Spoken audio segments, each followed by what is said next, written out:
Like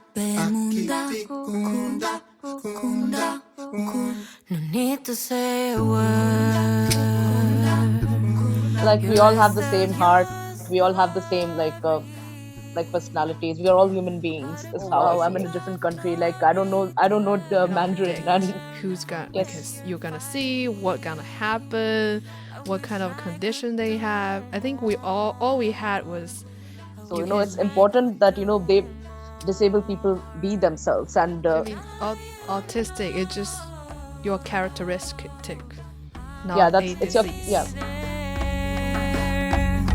No matter where I am, I will share the way with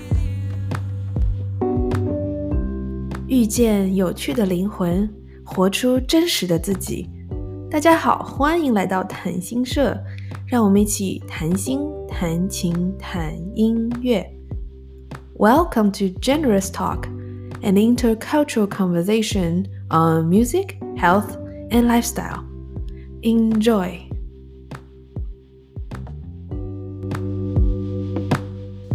Hi everyone, welcome to Generous Talk. This is Xingyu, and today I invite my friend from Berklee College of Music. We're peers at the music therapy program. I met a long time ago. I think it was 2015, right? And I want Swara to say hi to our audience and introduce about herself. Hello, I'm Swara. I'm a singer and a music therapist. I've lived in various different countries. I'm autistic and I advocate for autism and mental health. I also write about various topics. So would you like to share with us one of your favorite songs? That's a typical musician greeting, right? So I have lots of favorites, but my top favorite is something even you know very well. I Am Light, which is by India Ari. So I always feel like very empowered with the lyrics. I also like sing this for all my clients. We did this song together also once. Mm-hmm. Like with I the kids, adults, remember. everyone, yeah. Yeah. I remember you introduced me to that song. It was such a beautiful song. Like it was talking about how, there are a lot of voices in the world, lots of judgments and, about who we are and who we're supposed to be.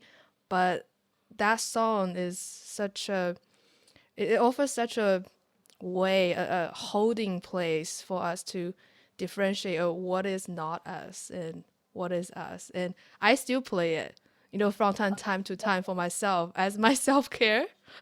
Oh, that's nice. It's so sweet. Yeah. You said you have a lot of favorite songs. Would you like to introduce another one with us? So this is like an Urdu song. It's called Afreen Afreen. It's originally by an artist named Nusrat Fateh Ali Khan. So the version I like is the Coke Studio version. Coke Studio is a show in Pakistan. It's also in India. It's also in Turkey, I believe, and where like artists come together. So that version is my most favorite though.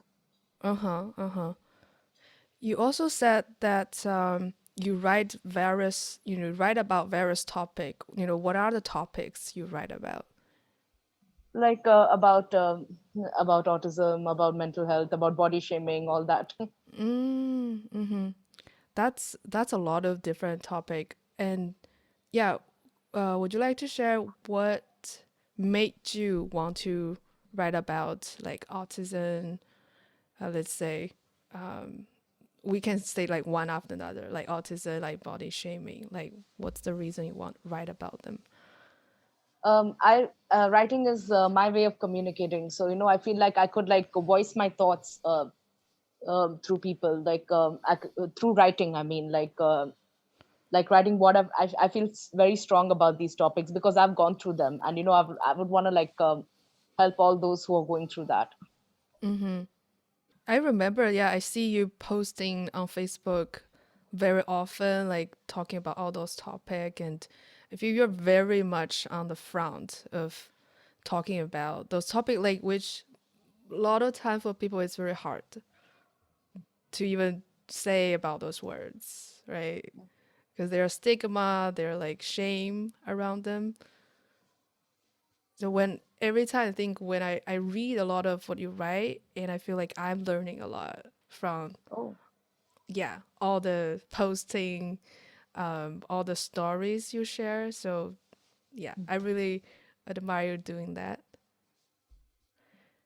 And you said you lived in various countries. So how many countries? What are the countries you have lived in? so far 4 countries, if you count India, then then China, then Malaysia, and then US.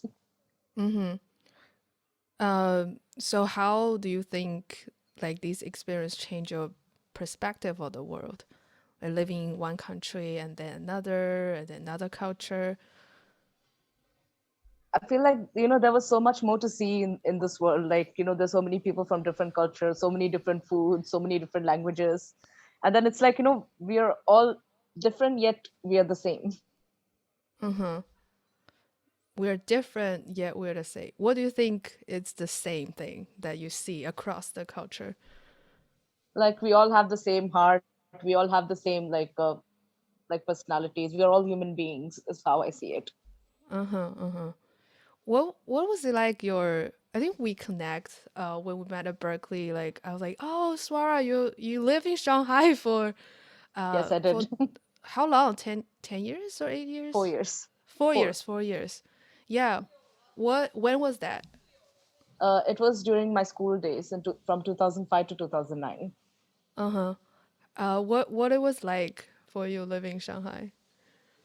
Yeah, this was my first time I was out of the country. Like, I think Shanghai is a very beautiful place. And like, that was the place where I grew up, I would say. Like, I was from I was growing up as a teenager there. And yeah, I did have a difficult time in school there with peer pressure and everything. But otherwise, it's a good place. I really like it. What was your most memorable memorable thing, or like the thing that gave you most most impression, or like to today? What? Like, I didn't get the question. Like you still remember today, what was the memory? Definitely going in there, I was shocked, oh wow, I'm in a different country. Like, I don't know Mandarin and all that. That was something how will I communicate with them? The food is going to be different. Like, Right. I'm like a vegetarian, so that's how I'm going to be there. So that was yeah, that was one thing. And then I was shocked to see so many Indians there.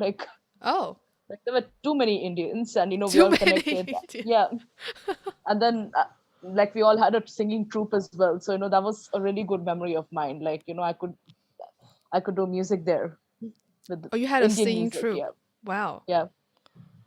I remember the during our time at Berklee, the Indian ensemble was also the biggest phenomenon, like growing so rapidly, and it was Yeah. all the show were like magic.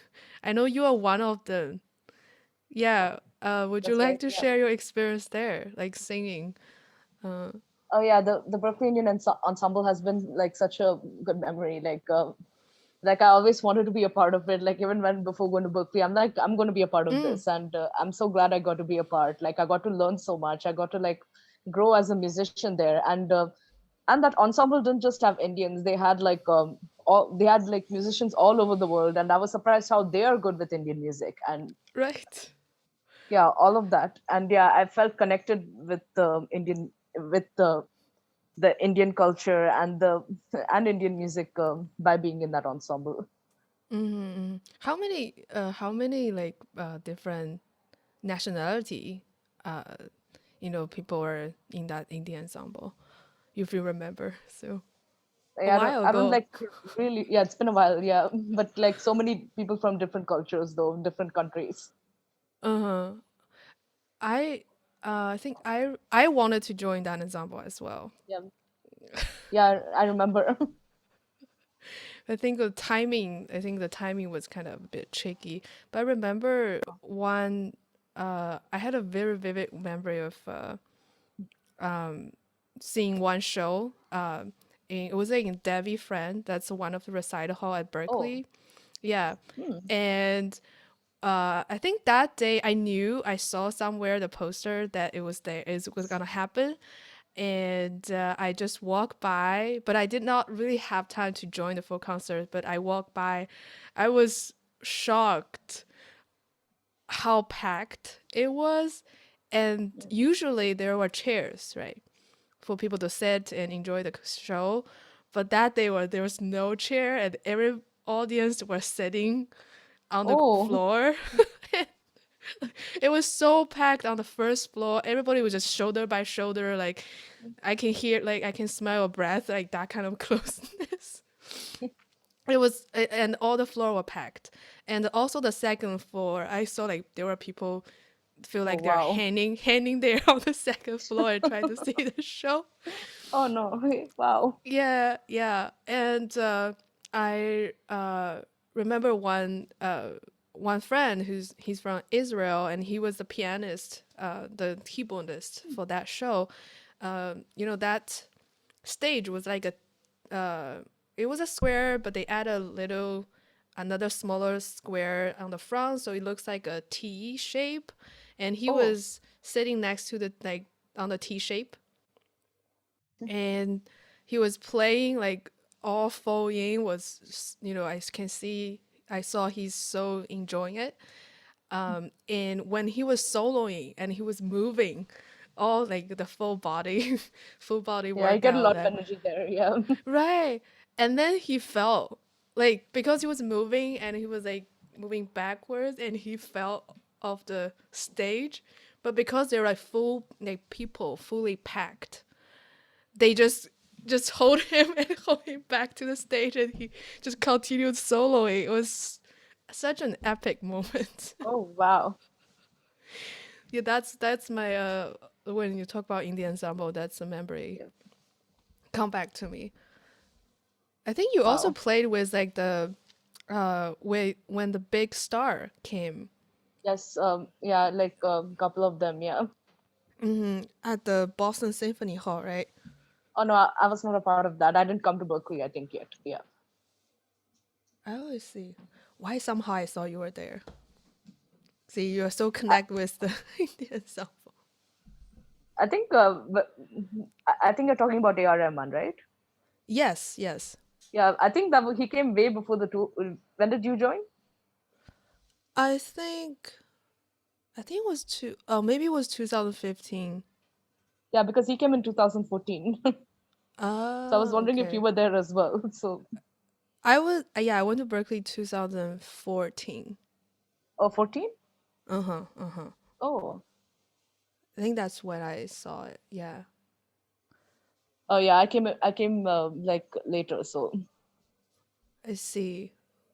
So how what brought you to Berklee? How's your journey? Like, I think you were in India and Malaysia, then China and US. How was that journey for you too, and brought you to Berklee? Yeah, so I was studying at KM Music Conservatory, like A.R. Rahman, whom we just mentioned right now, whom you got to see. Like he's the one who founded that college in India.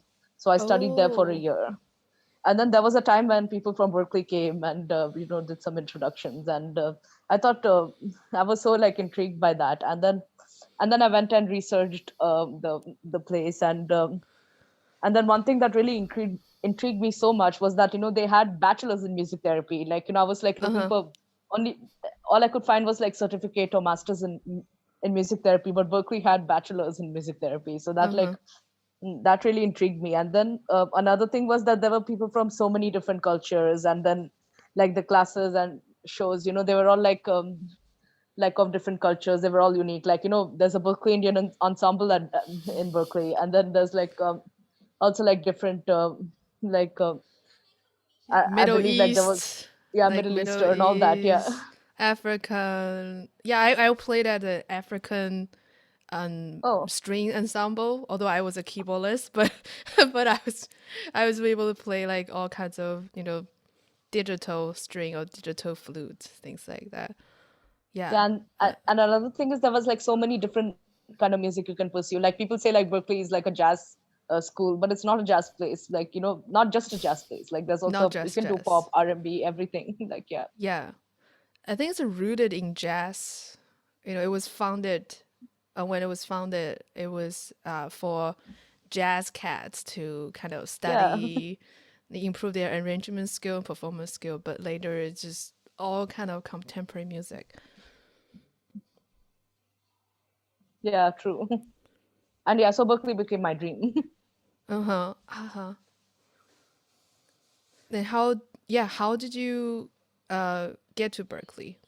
That's when you saw they have the bachelor, and what did you do next to get to Berklee? Yeah, and then like I went to Malaysia. They had like a Berklee transfer program there. The college was called International College of Music, ICOM. So they had a Berklee transfer program there. I did all my theory, everything, and then I transferred to Berklee, and then where I just got to do my major. So Berklee has so many major. Why did you decide music therapy? Well, so like so music was like a really like big help for me. It was my solace. During my troubled childhood, I was bullied a lot, and there were people who didn't understand me. So music helped me. Like music was like my help, my support, everything. And music used to help me express. So I decided that if music could help me, it can like help various different people in the world. And then my late mother, she used to have a center for developmentally disabled children, and she used to help. So I used to help her out with music and everything else, like dance, yoga, all that was there in the center. And then and that's when I realized I could make a difference within these children who like me struggled with acceptance. And I found out about music therapy, and I thought this is the field like I should go into, and like I could use my voice to help meet the client's goals. It's I remember, to get into music therapy major, it's not only the musicianship, but there's a lot of other skill. Yeah, what was your what is something that stand out during your training to become a music therapist at Berklee? So yeah, my favorite was Practicum 4. Like it was about Practicum 4. psychiatry. Yeah. So there was this class, music and psychotherapy. I'm sure you know that class. Yes. So we were in different batches, I believe. So there we all had to. I don't know if you had done that activity. Where we all had to pair up, where one had to be the client, the other had to be the therapist, and and then we had to like change every time. And then during that time, we all got to know each other, because we were all sharing our feelings, and and then that activity really helped me understand all my peers, and we all became very close. And then this class as well as this practicum made me understand myself so much. So that was like really cool. What it was like for you to go into psychiatric hospital, like do music therapy? So yeah, I had to go to a school. So I worked with a child who was autistic as well as had anxiety. So I worked with the child there, individual. Yeah, it was such a good feeling. Like, and another thing was like, I had to use like blues and, lyric substitution, all that. Yeah. Do you mind share a bit more? I think for our audience, music therapy is still a very vague. Like, what is it? Like, do you just play music or what? Yeah, I think in that practicum, like that child, I mean, I would tell him like, what, my supervisor was there as well. And then we would ask him like, what instrument would you like to use? He will like use that. And then we like improvise together playing our instruments. And then like lyric substitution, like if, for example, like the song Lean on Me, like, we use like a fill in the blank, like, calls on Dash, like he calls on like whoever the support system is. So that's helpful. And then blues, like blue scales, like 1, 4, 5, and then they use that to express themselves, like I'm angry, I'm sad, all that they feel. What was the goal, like the main goal when you work with that specific child? To express themselves and to regulate his feelings, and every time we go to pick him up from his classroom, he's like, no, I don't want to go. And then when he comes down, and then when he starts with the sessions, he's like, he starts enjoying, and he starts to like express himself. And then he don't want to go again, because I want to keep continue with the session. I mean, he didn't mind like going back also, but he started liking it though. Yeah, what, like, I know we like kind of also do some measurement. Like, what was something that you kind of measure and to show that, okay, he actually made a lot of progress? Like, I think I was always focusing on building a rapport with him. So, after a while, like when we do a song, he starts telling me about everything. He used to start telling me about his life. Everything. That means he trusted me. We built a rapport. Yeah, what, because I know for people who are autistic, what was the main challenge that he faced, and music therapy could help him the most? Yeah, like I believe it's expressing himself, like which he could do so well with the instruments that he chose. He even chose the guitar once, and he didn't know how to play the guitar. So my supervisor tuned it, like made it an open tuning, string, and he started, open tuning. and he started playing the guitar. And you play together. Yeah. See, so how is, because we do practicums like usually a semester, what it was like when you have to end that practicum and say goodbye? Yeah, like not very not very easy, like moving to another one. Like the first practicum is the population I'm interested in, special education. So I was like, how am I going to do the next one, because they're not going to be kids and all that. Yeah. So how did you manage that? I know the first is children with special needs, and then the second was older adults. Yeah, older adults. Like surprisingly, like I could do it, because all I had to do was just play their favorite songs, and that will help them retrieve their memories. So it was an easier process. Like with practicum 4, like I had to like do improvisation, I had to do lyric Yes. substitutions. Here, like I just have to they give me the songs, I mean the supervisor will give me the songs, and then I just have to play to them. Because it's a kind of building steps, like you develop certain skill in one practicum and then move to another, and then adding another advanced skill. And yeah, so when did you do your practicum 5?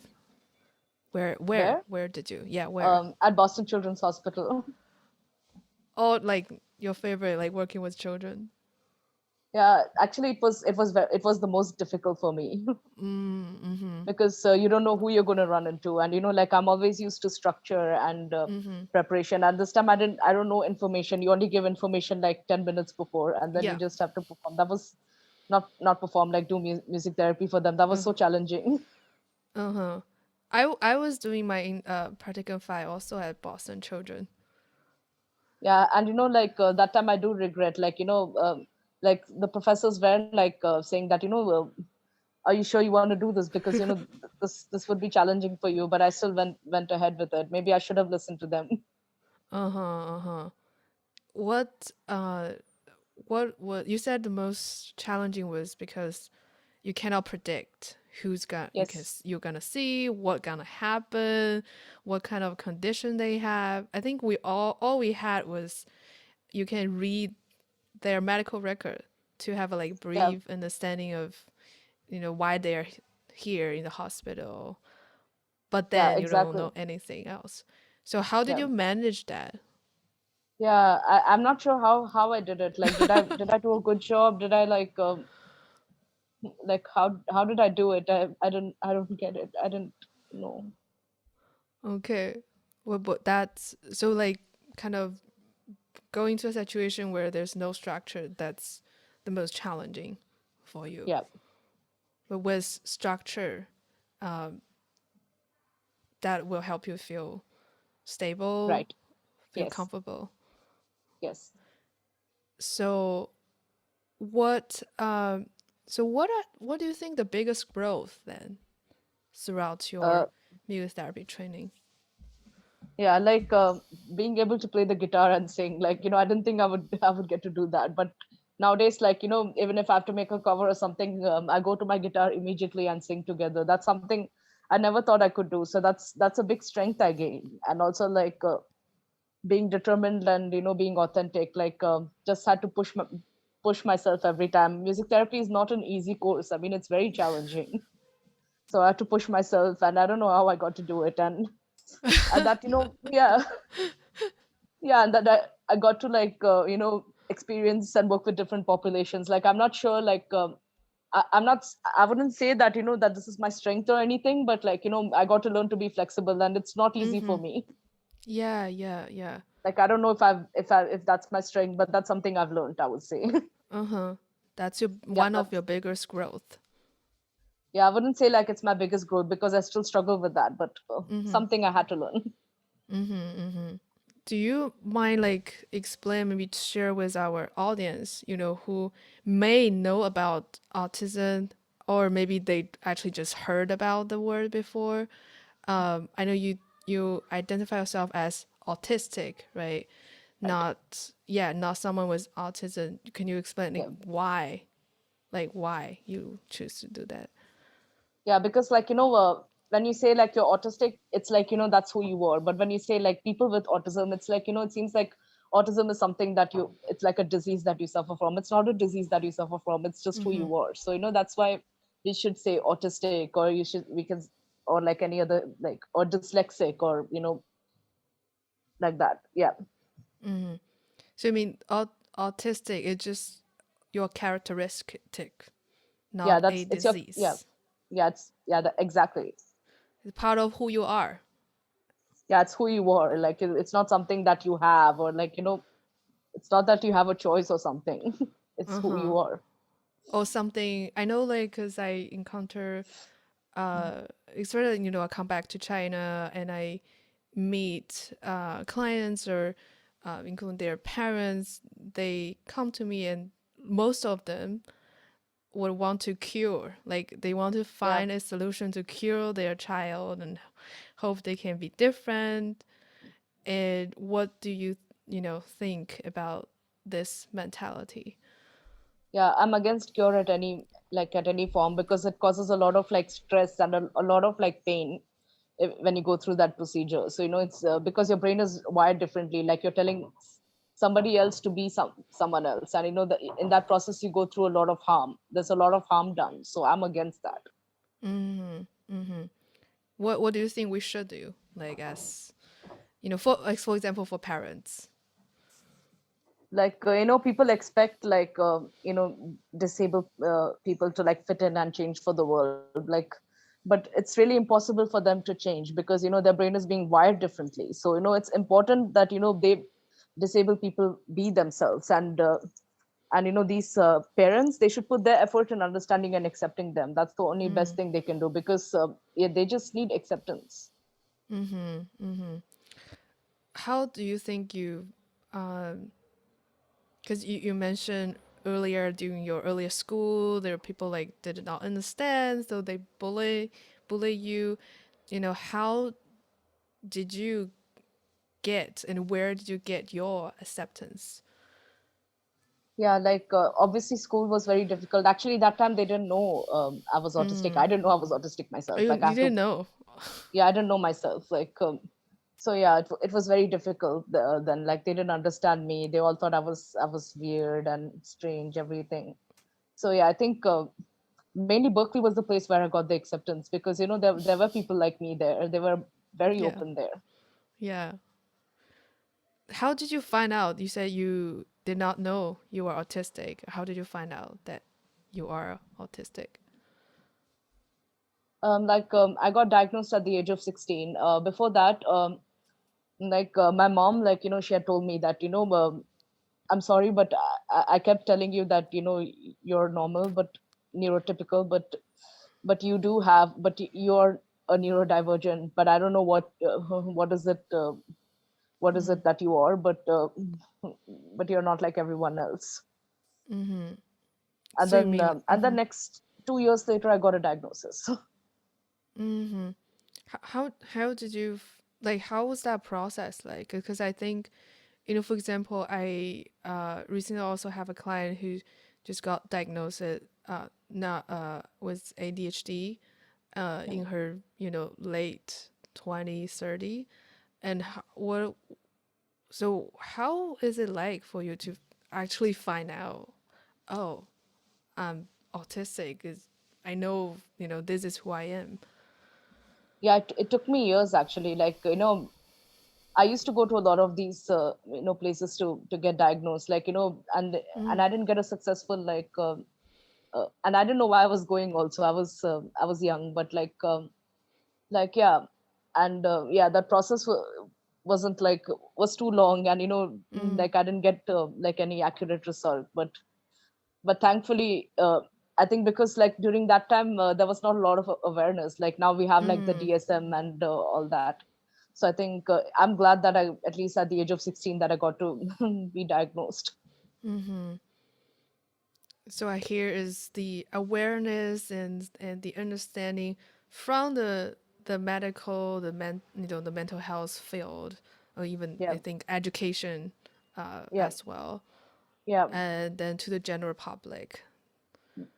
And it's because we have this awareness, then you can have the opportunity to actually know oh, this is actually who I am, this, and have the understanding of, okay, that's why I feel this way or I react this way.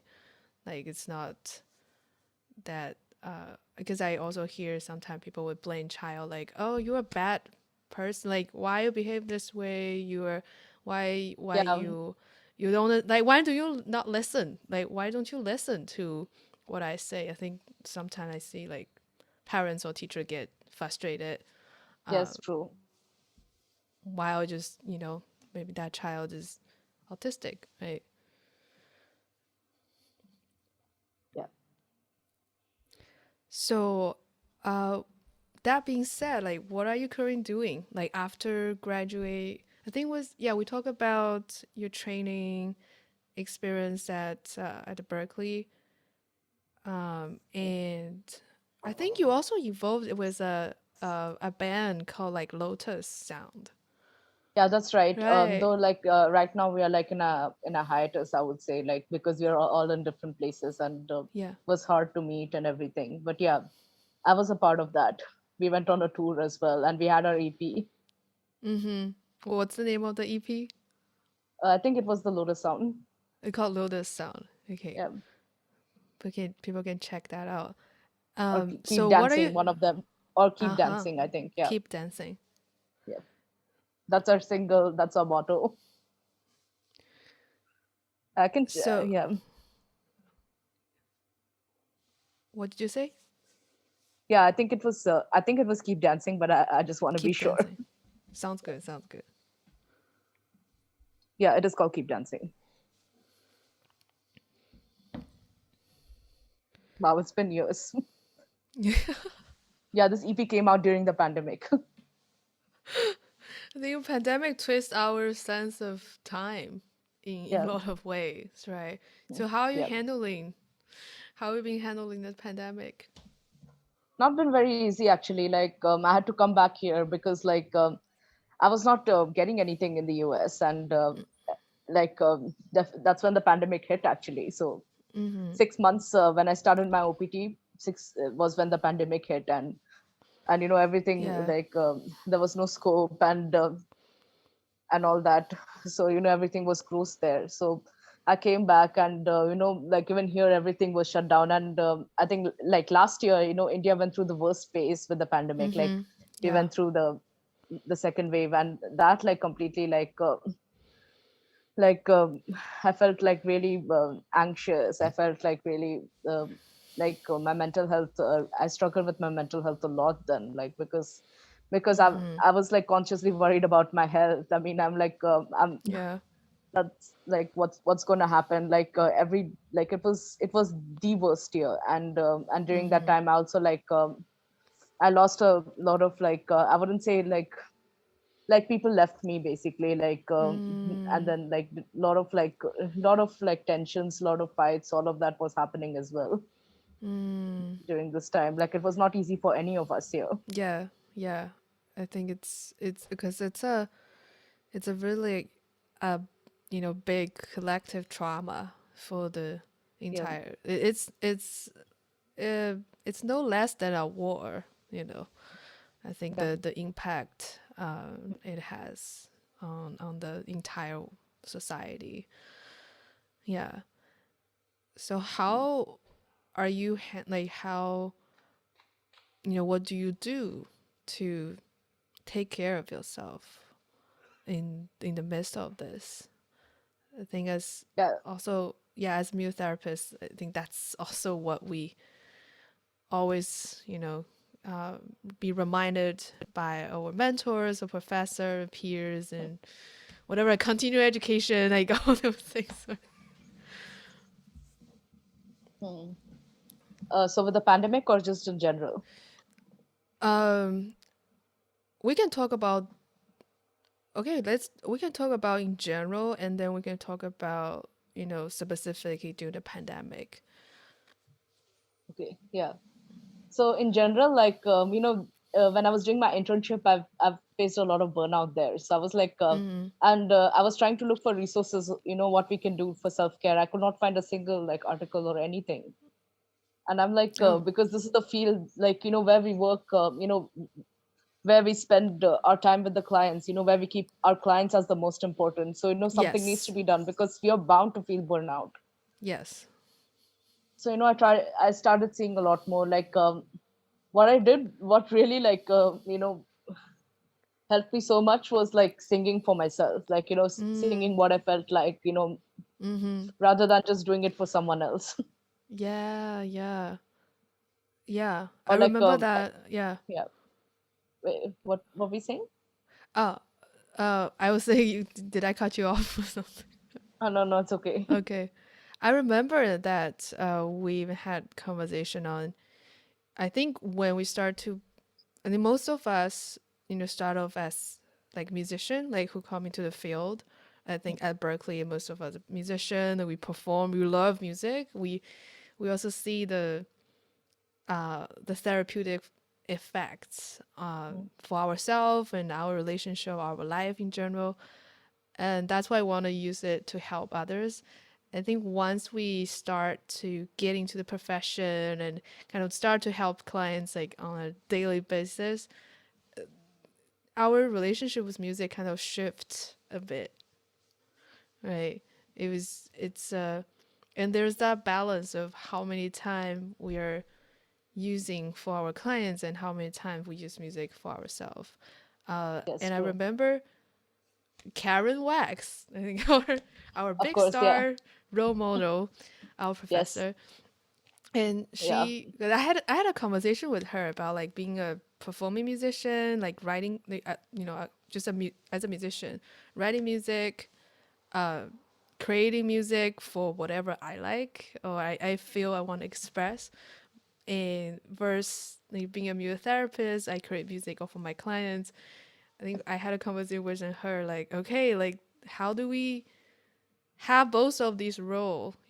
Are they contradicting to each other or not? And she looked at me and said, being a music therapist make you a better musician, performer, composer, and being a composer, musician, performer make you a better music therapist.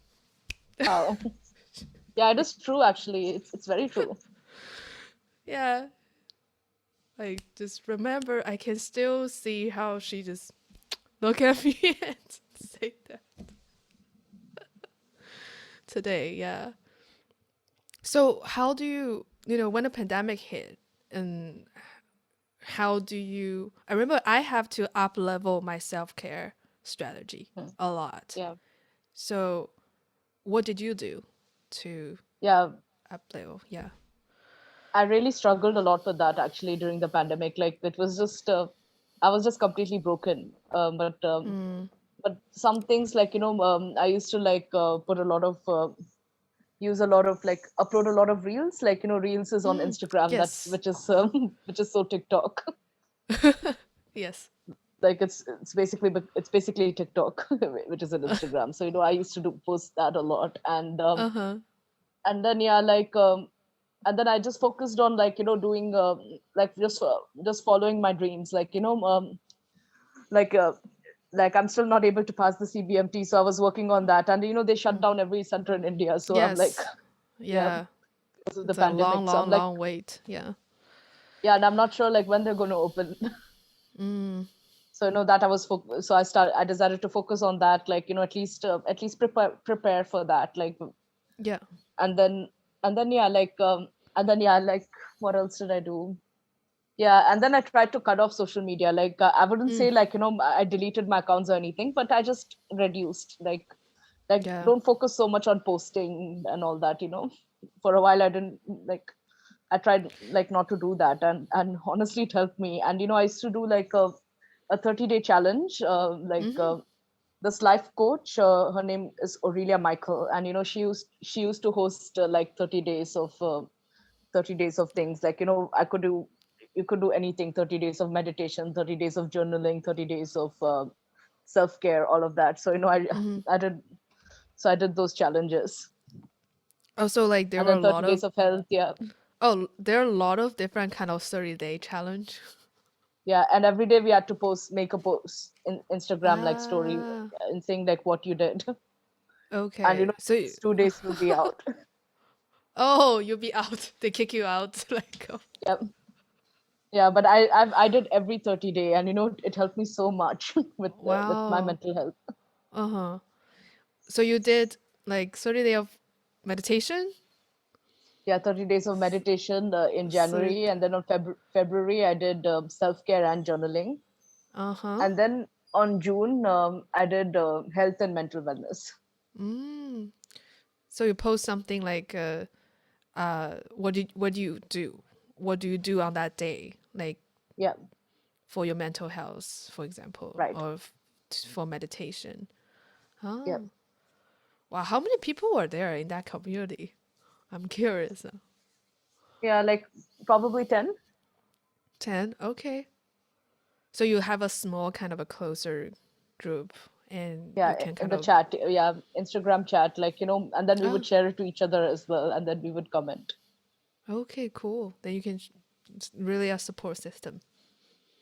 Yeah. And then obviously I went for therapy, and, therapy has been really helping. Yeah, yeah. I think that's another thing. Like I think as therapists, like yeah, when you need go to see another therapist to Yeah. support. Yeah. Yeah. And then So I also I also started using Discord a lot more. Like, you get to meet a lot of people, like, because we can't like go outside yeah, this pandemic. yeah. Like, so everybody is in here. So Yeah, yeah. I mean, not being able to like see people in person. I mean, for me, it's tough because I'm a very people person. I'm a very people person. yeah, I'm Yeah. like the opposite. Like I'm an introvert basically. Yeah.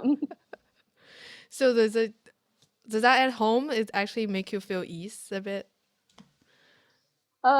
Yes No? and no. Like because I don't like even staying inside a lot more. Mm-hmm. So you want to go outside, but Yeah. not necessarily with a lot of people. Yeah, true. Uh-huh. Like I need to go outside. I love crowds. Like I think for me I need crowds and alone time. Like I need both. So it's pretty tricky to balance in the pandemic. Like so yeah, that's a lot of good strategy. And Yeah. so what are you currently, I think you mentioned some of them, like what have you been doing or working as a music therapist, maybe like after graduation? Yeah. So yeah, I was working as a music therapist. It was for a center for developmentally disabled children, and yeah, it was here, and I had to start the whole because there was no music therapy there. I Yeah. suggested that let there be music therapy, so it was all new for me and them. Uh-huh. Uh-huh. Like there were challenges there because they didn't understand what music therapy is, so I had to like make a presentation for them and Mm-hmm. show what it is exactly. And then but yeah, I recently left the place because I want to focus on getting my master's. Uh-huh. So I'm working on that, and then I've applied to some colleges, so I'm not sure where I'm going to go in the end, but that's what Okay. I want to focus on. And then Uh-huh. at the moment I'm also looking for any remote work. I, I'd love to do music therapy online and stuff like that. Mm-hmm. Mm-hmm. And then I also teach Western vocals. Western Like vocal. yeah, it's at a music school in Delhi. So I teach Ah. Western vocals there Uh-huh. for all ages. For old ladies. All ages. Yeah, what's your favorite about like teaching somebody music? Yeah, that was this was my first time teaching. I've never taught anyone, so that I was like, will I be able to do it? But actually, Uh-huh. I really like teaching. It's I'm helping someone, so that's such a good thing for me, and I get to Mm-hmm. learn so much more while I'm teaching them. Right. I think we learn the most when we are able to teach something. Yeah. Yeah. So yeah, what are you gonna, what's the major you're planning to get for your master? I'm thinking of expressive arts therapy. Uh-huh. Like So it's like it's like border yeah, view, you incorporate like like arts, visual arts, like dance, movement, yeah, drama, right? With all the everything. Yeah, yeah. that's very cool, I think, because also because I'm also into that kind of start training. Actually, before I start music therapy training, I started express art Oh, therapy oh, training and wow. psychodrama. It was like 2012. That's when I first Oh, that's when I first get into the field, and it was it was a lot of, for example, psychodrama is basically instead of talking about the problem or the relationship issue, you actually put it out on the stage. You act it on the stage. You oh, can wow. have can it's usually done in a group, and you can have other group member, for example, let's say uh, let's say someone has a issue with their original family, so you can have the audience kind of act Mm, their parents, who's wow. playing the father's role, who's playing the mother's role, and or siblings role or grandparents. And then Yeah, when you put it like so visually, and also when you are in the role, you feel it. It's not just you talking, like your entire body yeah, feels a lot of emotions, and there's those very subtle information yeah. you Oh, don't yeah. realize when you Yeah, of talk. course. Yeah, yeah. So I did drama actually in high school, Uh-huh. and then yeah, I really love drama. I got to it made me so much more confident. I could be Yeah. someone that I was not. It was it was fun. You could be someone that you're not. Yeah, but it Well, was mainly the confidence. yeah, yeah. You mean the confidence of you can take on any role, any other role, Yeah, and and then play it. and just express. Mm-hmm. Yeah, it's expression. Yeah. Mm-hmm.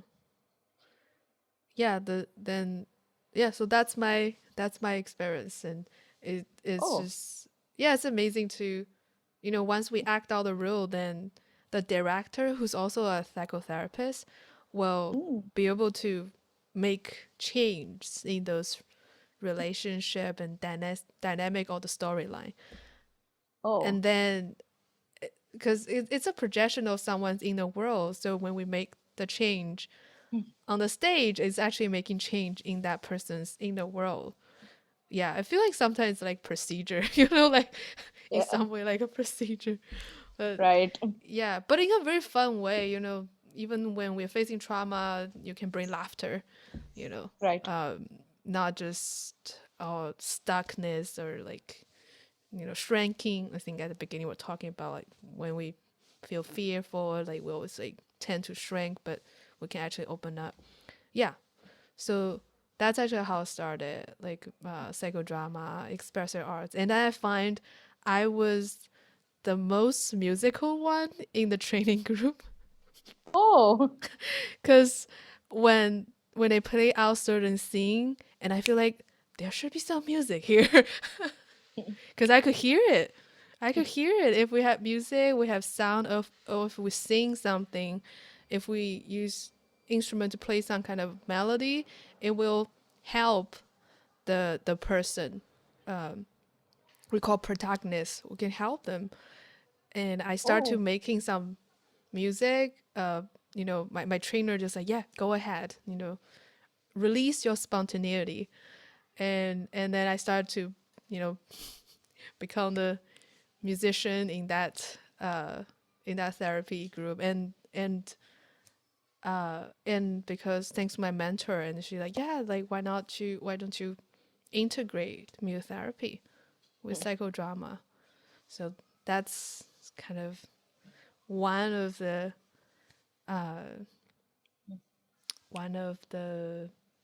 prompts, or one of the little story that kind of moved me towards the music therapy field. Yeah. oh, Yeah, I love integration of it, because sometimes some people are very sensitive to sound, but some other people may be more like connect to their body, or they are more connect visually. So yeah, the more tools we have, the more we can help people. That's great. I hope you get wow. the master offer you want the most. Yeah, I hope so too. Thank you. So yeah, given that degree, that master, what do you aspire to be in the coming 5 to 10 years? Yeah, like definitely I hope to get that get my master's, and then yeah, I also hope like like at least if I'll be here, like at least the testing centers be open so that I can take the exam. Yes. And then I also hope to like build my own private practice, like for developmentally disabled children in India, because there's a lack of awareness here, like with Yeah. music therapy and disabilities, all that. So I want to create awareness through that. And yeah, like I said, like the reason why I want to do like expressive arts is because I want to include all kinds of arts, like not just music, but dance, drama, art, visual arts, all of that. So it'll be all dimension, like all coming together. Yeah. If let's say if someone from India will listen to this episode, what do you want to tell them, like as advocacy? Like I I think didn't get the question. I think it's frozen a little bit. So if Oh. someone from India, you talk about you want to, there's a lack of awareness of Yeah. what music therapy can do, or what all kinds of arts can do, especially for children with disability. If someone from India will listen to this episode, what do you want to tell them? Like about what in general, like about music therapy or about disability, which like what? In anyone, or you can say music therapy first, and then children with Yeah. disability. So yeah, one thing I had a challenge when I was doing my work is like all the teachers, they expected me to like to teach them songs and to help them in performing. So that's one thing I had to tell them. Like, like music therapy is not like, performing or it's not teaching. It's like using music as a tool to help clients meet their goals. And yeah, like I think the founder of my of that school, like, she made a statement like, would you tell like a physical therapist to like teach them sports? Like, no, right? Good point. Yeah, no, right? You wouldn't do that. So it's just like that for music therapy. That's a good metaphor. Yeah. Because And then yeah. Wait, what that's happened? a good one. That's a good one. Yeah. Because right now, also coming back to China, I find something very interesting. I think even like the general mental health field is not very established. So I keep hearing stories of people going to see a mental health counselor only to seek for advice of like, oh, what should I do? But Yeah, mental health, it's here as well. Yeah, there's a what stigma book should here I as well. read? Yeah, what book should I read? I also get those, as I'm like advocating for music therapy here in China. It's also brand new. Is I keep I also have people come and say, okay, they hope to get something that they can learn and do, Yeah.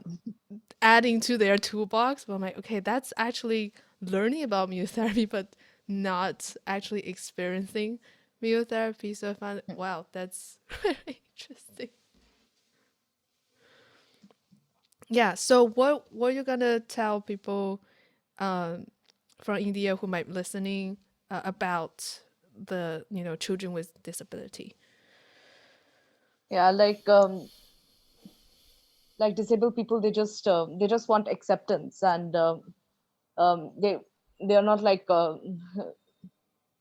it's they can't change for the world, but because their brains are being wired differently. So so neurotypicals, you need to put your effort like in understanding them, because they're without support. They don't have that acceptance, they don't have that understanding. So if you could do that, that would be amazing. And for those who are disabled, like I would say, like, don't fall for that pressure that you have to be someone else. Be who you are, accept yourself. And there are so many disabled people out there who will support you. Like, you won't feel alone around disabled people. Sounds good. Thank you so much for Swara. And I think that's a good like strong note to end on. And yeah, thank you for being here. And I think for people who are listening, you can leave your comments. What is your takeaway, and what are other questions you might want to ask, and we'll take note. And in the future, we can invite Swara back again. I don't know, maybe like a couple months or half a year or something. Yeah, I'll be We'll happy to come see. back. Yeah, very happy to have you today. So thank you.